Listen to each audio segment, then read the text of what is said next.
Hello बच्चों, नमस्कार। जैसा कि हम लोग इसके वीडियो में पढ़ रहे हैं इस समय संबंध एवं फलन के अंतर्गत हम लोग क्या पढ़ रहे हैं, तो बाइनरी रिलेशन में कुछ रिलेशंस हम लोग पढ़ चुके हैं। उसके बाद कुछ रिलेशंस आगे शेष हैं जिनको हम आज डिस्कस करेंगे, जिनमें फर्स्ट रिलेशन हमारा क्या है, आइडेंटिटी रिलेशन।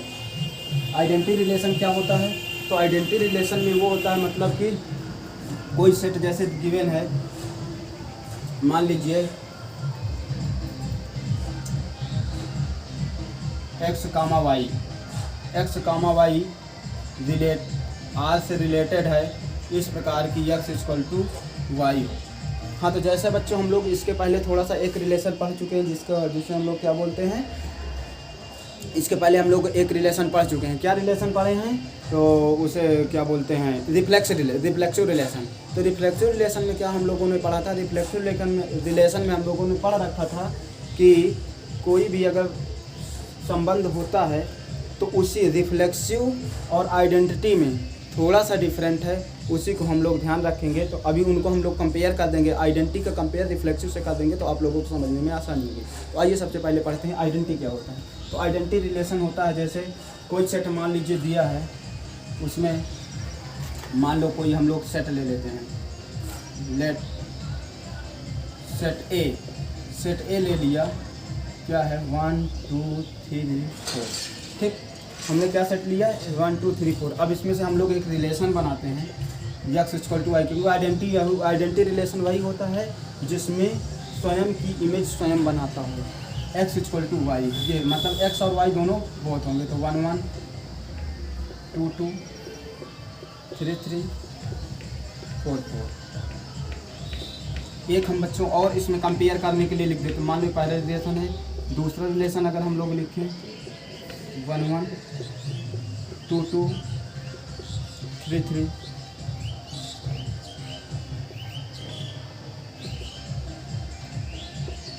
1 1 2 2 3 3 4।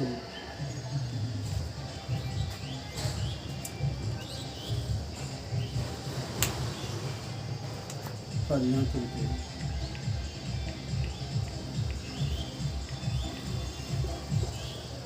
हाँ, तो बच्चों अब हम लोग इसमें डिस्कस करेंगे कि आइडेंटिटी रिलेशन क्या होता है। जैसे हम लोग इसके पहले पढ़े हुए थे तुल्यता संबंध अगर हम लोगों ने पढ़ा, जो रिफ्लेक्सिव रिलेशन, तुल्यता का नाम है रिफ्लेक्सिव रिलेशन, जैसे हम लोगों ने पढ़ा था। तो रिफ्लेक्सिव में क्या होता था बच्चों, रिफ्लेक्सिव में मतलब कि जैसे ये एलिमेंट है हमारा, ये 1 1 2 2 3 3, तो ये तो हमारा रिफ्लेक्सिव है। क्या है? रिफ्लेक्सिव है। ये हमारा क्या है, इसमें सभी एलिमेंट नहीं है इसके, क्योंकि f की इमेज है, 2 की है, 3 की भी है, 4 का नहीं है, तो इसका मतलब ये रिफ्लेक्सिव नहीं होता था। और उसके बाद ये क्या होता था, यहाँ ध्यान देने की बात है बच्चों, तो ये हमारा रिफ्लेक्सिव भी है और उसके बाद आइडेंटिटी भी है। क्या है? रिफ्लेक्सिव भी है, आइडेंटिटी भी है, आइडेंटिटी रिलेशन भी है। अगर आइडेंटिटी रिलेशन ये दोनों हैं, ठीक।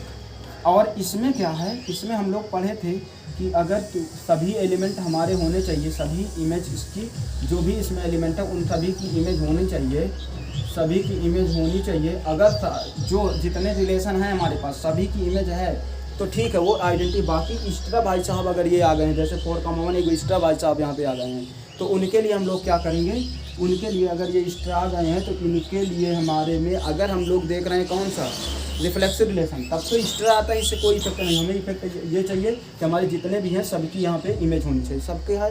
तो ये तो हमारा हो जाएगा कौन सा, रिफ्लेक्सिव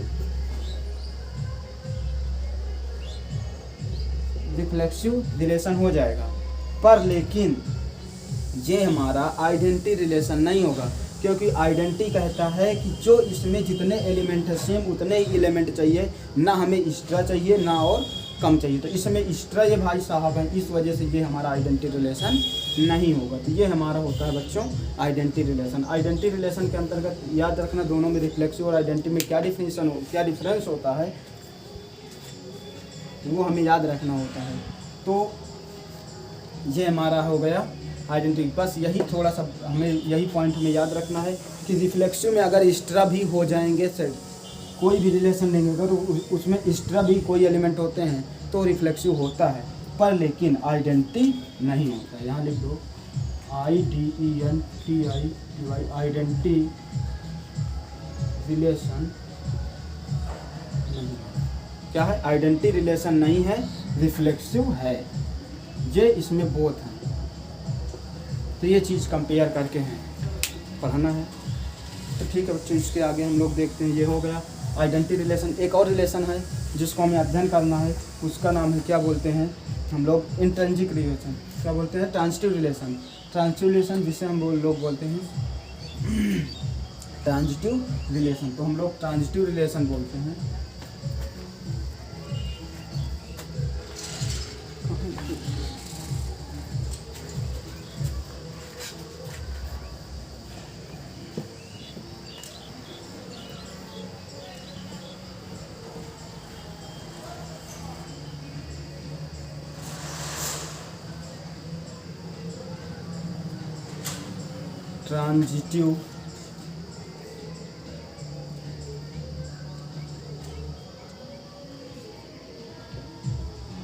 ट्रांजिटिव रिलेशन।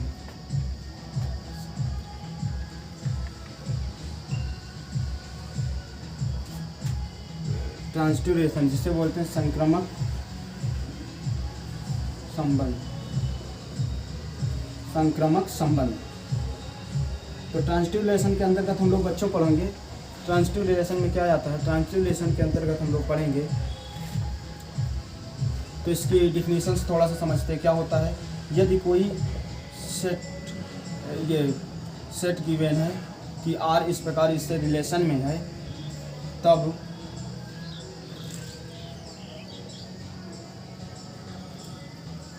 थोड़ा सॉरी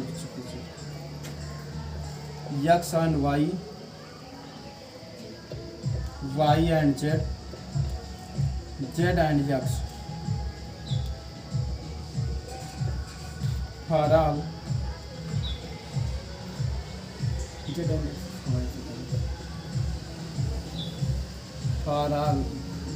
अब इसको कर देंगे for all X Y Z belong to set A. किससे बिलोंग करने चाहिए? Set A. तो अब हमें इसको क्या बोलता है? ट्रांजिटिव रिलेशन देखना है। ट्रांजिटिव रिलेशन अगर कहीं भी हमें देखना होता है कि कोई सेट होता है, मान लो 3 सेट हैं और उनमें क्या है, अगर ट्रांजिटिव रिलेशन हमें देखना है, ट्रांजिटिव रिलेशन देखने के लिए अगर मान लीजिए हम लोग लिखते हैं X, Y, Y, Z और Z, X, ये 3 हमारे सेट होते हैं। अगर मान लो इनमें तीनों में इस प्रकार संबंध हो कि जो रिलेशन X का Y से हो, वही रिलेशन Y का Z से हो और वही रिलेशन Z का X से हो, तो इस केस में जो हमारा होगा, तो ट्रांजिटिव होने के लिए सबसे मस्ट जरूरी कंडीशंस क्या है? ये वाली कंडीशंस होती है। मतलब कि अगर हमारा X, Y गिवन है और Z, X गिवन है, क्या है? X, Y है और Z, X है, तो उस केस में क्या है बच्चों?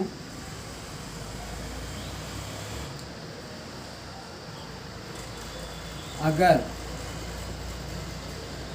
Y, Z नहीं है, इनमें रिलेशन नहीं है,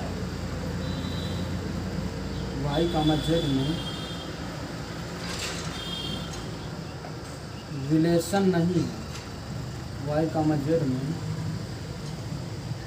रिलेशन नहीं है, तब भी ये हमारा क्या होगा? ट्रांजिटिव रिलेशन होगा। क्या होगा? तब भी यहाँ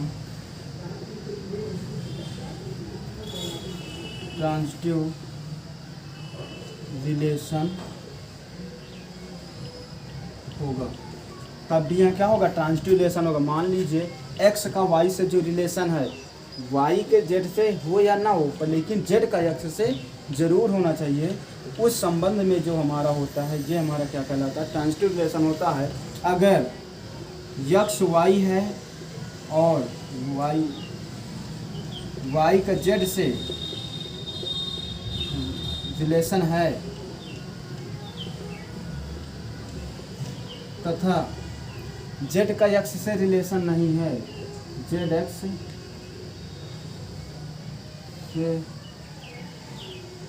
रिलेशन नहीं है तो यह ट्रांजिटिव रिलेशन नहीं होगा। तो यह ट्रांजिटिव रिलेशन, ये ट्रांजिटिव रिलेशन नहीं होगा। तो ध्यान देना बच्चों, अगर मान लीजिए कोई तीन रिलेशन हमारे पास हैं, एक्स वाई है, एक्स का वाई से जो रिलेशन है, वाई का जेड से जो रिलेशन है, अगर वही रिलेशन हमारा जेड का एक्स से है तो हमारा यह ट्रांजिटिव होता है। और कंडीशन एक क्या बनती है और कंडीशन दो क्या बनती है। अगर मान लीजिए एक्स का वाई से रिलेशन है और वाई के जेड से रिलेशन कुछ नहीं है और जेड का एक्स से है तो इन दोनों के रिलेशन से भी हमारा क्या होता है, ट्रांजिटिव रिलेशन हो जाता है। पर लेकिन अगर यहाँ एक्स का वाई से, वाई का जेड से, परंतु जेड का एक्स से कोई रिलेशन नहीं है तो उस केस में ट्रांजिटिव रिलेशन नहीं होता है। तो अब इसके बाद देखते हैं बच्चों क्या होता है। एक रिलेशन के बारे में और सब पढ़ लेते हैं, इसके बारे में बाकी इसके एग्जांपल्स और इससे रिलेटेड क्वेश्चंस इसके जस्ट वीडियो में हम लोग कराते हैं। बस थोड़ा सा रिलेशन और देख लो, इसके बाद बताते हैं। ये नेक्स्ट रिलेशन थोड़ा सा देख लीजिए आप। नेक्स्ट रिलेशन हमारा क्या है,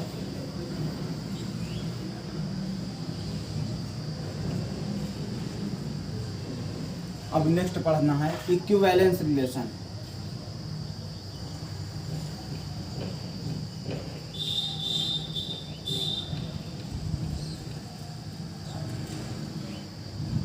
इक्विवेलेंस रिलेशन, तो इक्विवेलेंस रिलेशन क्या होता है बच्चों, तो इक्विवेलेंस जिसे हम लोग बोलते हैं तुल्यता संबंध।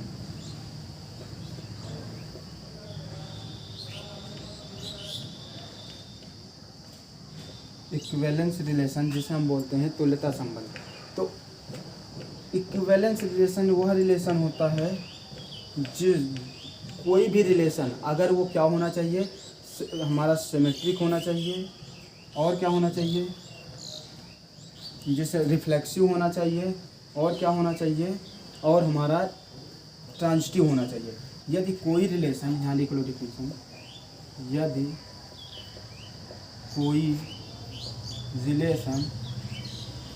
यदि कोई रिलेशन सममित है, सममित कामा संक्रामक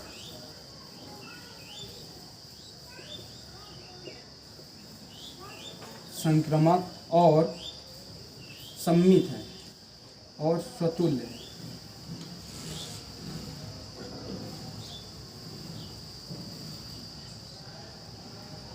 स्वतुल्य है तो दिया गया रिलेशन इक्विवेलेंस रिलेशन होगा।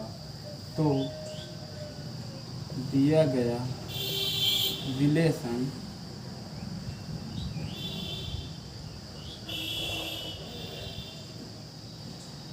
इक्विवेलेंस रिलेशन होगा। तो दिया गया रिलेशन क्या होगा बच्चों, इक्विवेलेंस रिलेशन होगा। जैसे क्या कंडीशन, जैसे हम लोग पढ़ते थे जो सिमेट्रिक रिलेशन क्या होता था, सिमेट्रिक रिलेशंस में होता था तीनों कंडीशंस लिख लीजिए। सिमेट्रिक क्या होता है, और क्या बोलते हैं ट्रांजिटिव क्या होता है, और उसके बाद रिफ्लेक्सिव क्या होता है। सिमेट्रिक में देखो जैसे होता है एक्स और वाई इस प्रकार रिलेटेड हैं कि वाई आर से है for all X comma Y belong to A. इस रिलेशन को सेटिस्फाई करना चाहिए उस सेट को। और सेकंड रिलेशन जो हमारा क्या होता है ट्रांजिटिव का रिलेशन जो अभी हम लोगों ने पढ़ा बच्चों, अभी क्या पढ़ा ट्रांजिटिव का रिलेशन, जैसे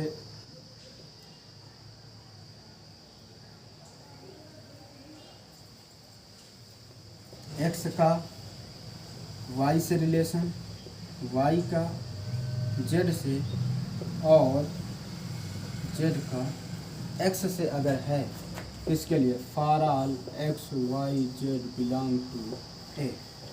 for all X Y Z belong to A. तो इस केस में इसको भी सेटिस्फाई करना चाहिए। नेक्स्ट नंबर हमारा होता है जिसे हम क्या बोल देंगे, रिफ्लेक्सिव रिलेशन, स्वतुल्य संबंध। क्या होता है, अगर x एंड x मतलब x का रिलेशन x से ही होगा तो उस केस में for all x belong to A. तो बच्चों कोई रिलेशन है वो सिमेट्रिक, ट्रांजिटिव और रिफ्लेक्सिव, अगर इन तीनों रिलेशन को सेटिस्फाई करता है तो वो रिलेशन हमारा क्या कहलाता है, इक्विवेलेंस रिलेशन कहलाता है। क्या कहलाता है, इक्विवेलेंस रिलेशन। तो ठीक है बच्चे, ये हमारे हुए बचे हुए पार्ट जो रिलेशंस के थे। आइए थोड़ा सा हम लोग मैपिंग के बारे में डिस्कस कर लेते हैं, फिर नेक्स्ट वीडियो इसको जैसे ही हम लोग इसके बाद मतलब कि नेक्स्ट वीडियो में हम लोग इससे रिलेटेड क्वेश्चंस करेंगे।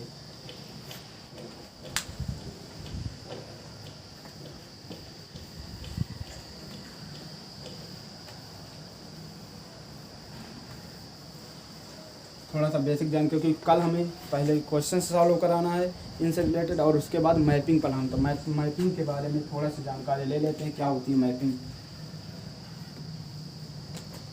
मैपिंग के जैसे हम लोग नाम सुने हैं, एक 1-1 होती है, 1-1, और दूसरी मैपिंग क्या होती है,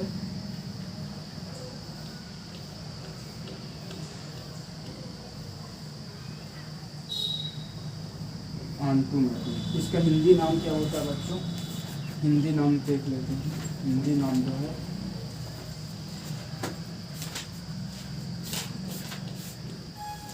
अंतरक्षेपी और आच्छादक, इसका नाम है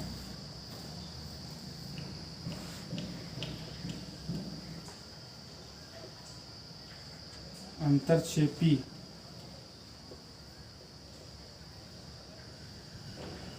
प्रतिचित्रण और आच्छादक।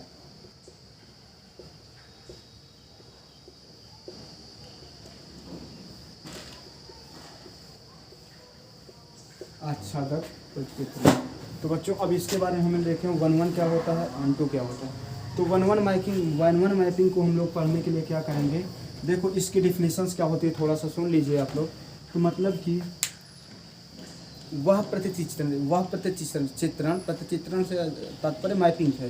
तो वह मैपिंग, जैसे मान लीजिए कोई हमारा फंक्शन है x है, कोई हमारा फंक्शन दिया है और उसके अकॉर्डिंग y उसकी मैपिंग है।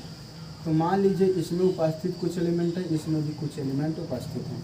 तो इस केस में हमारा क्या होगा, मान लीजिए यहाँ a b c 3 एलिमेंट हैं, इसके पास कितने हैं a b c, और इधर मान लीजिए इसके पास मैपिंग है 3 4, क्या है 3 और 4। तो इसके कहने का मतलब है x के पास y के पास कम से कम एक एलिमेंट ऐसा होना चाहिए, श्योर है y के पास एक एलिमेंट कम से कम ऐसा होना चाहिए जिसका जो x के किसी भी वैल्यू की f इमेज ना हो। मतलब फिर से रिपीट करता हूँ, एक बार सुन लीजिए बच्चों। y के पास कम से कम एक एलिमेंट ऐसा ज़रूर होना चाहिए जो x के किसी भी वैल्यू की f इमेज ना हो। जैसे मान लीजिए इसकी इमेज है, ये इसकी इमेज है, ये इसकी भी इमेज है, पर लेकिन ये किसी की इमेज नहीं है। तो ये वाला जो रिलेशन हमारा कहलाएगा, ये जो मैपिंग बनी, ये मैपिंग हमारी क्या कहलाएगी, 1-1 मैपिंग। फिर इसके बाद ऑनटू मैपिंग की बात करते हैं। अगर मान लीजिए इसी प्रकार ये दो हैं, दो सेट, एक को हम x ही मानते हैं, दूसरे को y मानते हैं। मान लिया 1 2 3 4 5 कर देते हैं, और उसके बाद इसके बाद नेक्स्ट इसमें के हम कुछ एलिमेंट ले लेते हैं।